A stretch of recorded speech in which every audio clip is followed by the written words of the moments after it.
പ്രണയസാഫല്യവും അതിനുശേഷമുള്ള വിവാഹ ജീവിതവുമെല്ലാം ജീവിതത്തിൽ ലഭിക്കുന്ന വലിയ അനുഗ്രഹങ്ങളാണ്. എന്നാൽ ചിലരുടെ ജീവിതത്തിൽ അത് ദുരന്തങ്ങളായി മാറാറുമുണ്ട്. അത്തരത്തിൽ ഒരു 28-കാരിയായ സ്മൃതി എന്ന യുവതിയുടെ ജീവിതവും ഒരു സങ്കട കഥയാണ്. സ്മൃതിയും അൻഷുമാനും തങ്ങളുടെ കോളേജ് കാലഘട്ടം മുതൽ തുടങ്ങിയ പ്രണയമായിരുന്നു. ആദ്യമായി കണ്ട മാത്രയിൽ തന്നെ ഇരുവരുടെയും മനസ്സിൽ പ്രണയം മുട്ടിട്ട് തുടങ്ങി. പിന്നീട് ആ ബന്ധം സൗഹൃദത്തിലേക്കും ഒടുവിൽ അത് പ്രണയത്തിലും കലാശിച്ചു. പക്ഷേ 2 മാസങ്ങൾക്കു ശേഷം അൻഷുമാന് ആംഡ് ഫോഴ്സ് മെഡിക്കൽ കോളേജിലേക്ക് പ്രവേശനം ലഭിക്കുകയായിരുന്നു. അങ്ങനെയാണ് ആദ്യമായി അവർക്ക് പരസ്പരം പിരിയേണ്ടി വരുന്നത്. പക്ഷേ ഒഴിവു ദിവസങ്ങളിലെല്ലാം അൻഷുമാൻ സ്മൃതിയെ കാണാനായി അവിടേക്ക് എത്തിയിരുന്നു. പിന്നീട് അങ്ങോട്ട് നീണ്ട 8 വർഷക്കാലം അവർ പരസ്പരം പ്രണയിച്ചു. ഈ 8 വർഷത്തിനിടയിൽ അവർ അപൂർവമായാണ് നേരിൽ കണ്ടിട്ടുള്ളതെങ്കിലും പക്ഷേ അവരുടെ പ്രണയത്തിന് അതൊന്നും ഒരു തടസ്സമായിരുന്നില്ല. ഫോൺ വഴി അവർ ദിവസേന ദീർഘനേരം സംസാരിക്കുമായിരുന്നു.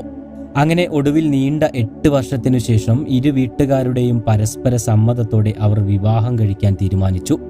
പട്ടാളത്തിലായതുകൊണ്ട് തന്നെ 2 മാസത്തെ അവധിയെടുത്താണ് അൻഷുമാൻ വിവാഹത്തിനായി നാട്ടിലേക്ക് എത്തിയിരുന്നത്.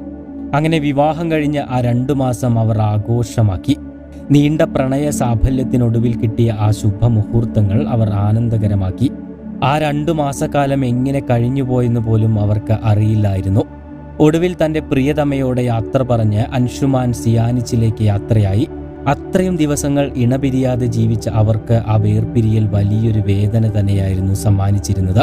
പിന്നീട് എത്ര ജോലി തിരക്കാണെങ്കിലും അൻഷുമാൻ തന്റെ പ്രിയതമയെ ഒരു ദിവസം പോലും ഫോണിൽ ബന്ധപ്പെടാതിരുന്നിട്ടില്ല. അവർ എന്നും രാത്രി തങ്ങളുടെ സ്വപ്നങ്ങളെല്ലാം പങ്കുവെക്കുമായിരുന്നു.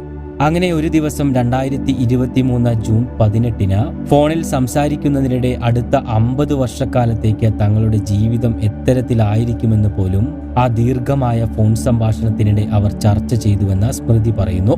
എന്നാൽ അതിന് തൊട്ടടുത്ത ദിവസം തന്റെ ഭർത്താവ് ഇനിയില്ല എന്ന സന്ദേശമാണ് സ്മൃതിക്ക് ലഭിച്ചത്.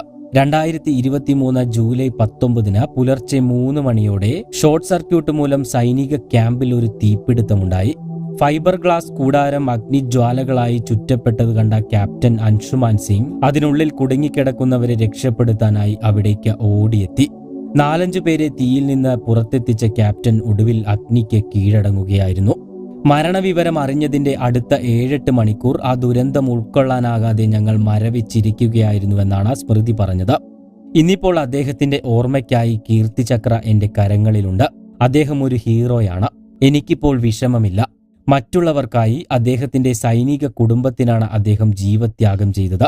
കൈകൾ കൂട്ടിപ്പിടിച്ച വിഷാദ ഛായയോടെയെങ്കിലും ഏറെ അഭിമാനത്തോടെയാണ് സ്മൃതി രാഷ്ട്രപതി ദ്രൗപദി മുർമുവിന് മുന്നിൽ കീർത്തിചക്ര സ്വീകരിക്കാനായി നിന്നത്. കഴിഞ്ഞ ദിവസമായിരുന്നു രാജ്യത്തെ ഏറ്റവും വലിയ 2ാമത്തെ സൈനിക ബഹുമതിയായ കീർത്തിചക്ര മരണാനന്തര ബഹുമതിയായി നൽകി ക്യാപ്റ്റൻ അൻഷുമാൻ സിംഗിനെ രാജ്യം ബഹുമാനിച്ചത്.